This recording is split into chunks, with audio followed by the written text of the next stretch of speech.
আসসালামু আলাইকুম। আমার এই ছোট্ট পেজটিতে আপনাদের সবাইকে স্বাগতম জানাই। আজকে আমি এই পোড়ামাটির গয়নাটি রং করব। এই পোড়ামাটির গয়নাটি আগে থেকে বানিয়ে পুড়িয়ে নেওয়া হয়েছে। তো প্রথমে আমি ব্যাকগ্রাউন্ড কালার হিসেবে একটা নেভি ব্লু কালার আনতে চাচ্ছি। এখানে আমি নীল আর বেগুনি কালার মিক্স করে ব্যাকগ্রাউন্ড কালারে মেশাবো।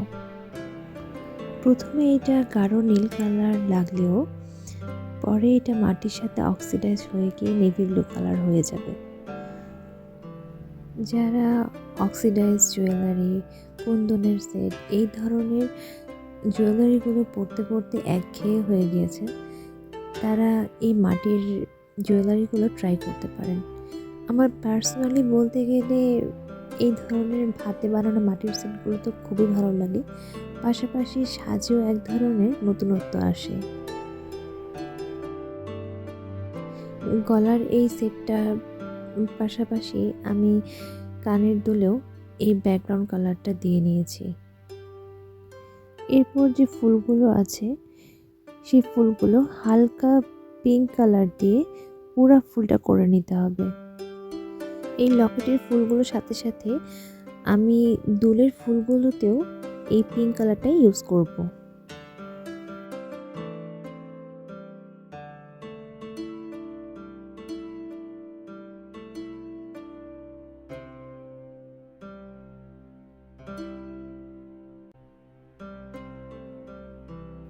এরপর পিঙ্ক কালারের উপরে একটু ডার্ক পিঙ্ক নিয়ে আমি ছবিতে যে জায়গাগুলোতে অ্যাপ্লাই করতেছি সেই জায়গাগুলোতেই সেই ডিপ পিঙ্ক কালারটা অ্যাপ্লাই করব। পাশাপাশি আমি কানের দুলগুলোতেও সেমভাবে কালারটা করে নেব। আমি এখানে অ্যাক্রিলিক কালার ইউজ করছি। পিঙ্ক কালারটা আমি হোয়াইট আর একটু রেড নিয়ে মিক্স করে তারপরে হালকা পিঙ্ক কালারটা এনেছিলাম। তারপরে এই ডিপ পিঙ্কটা সাথে একটু রেড কালারটা বেশি করে মিশিয়ে বানিয়ে নিয়েছি। এরপর পাতাগুলোতে একটু ডিপ পেস্ট দিয়ে পুরো পাতাটা করে নেব। পেস্ট কালারের উপরে একটু জলপাই কালারটা অ্যাপ্লাই করে নেব। পাশাপাশি আমি দুলগুলোতেও এই জলপাই কালারটাই অ্যাপ্লাই করে নিয়েছি।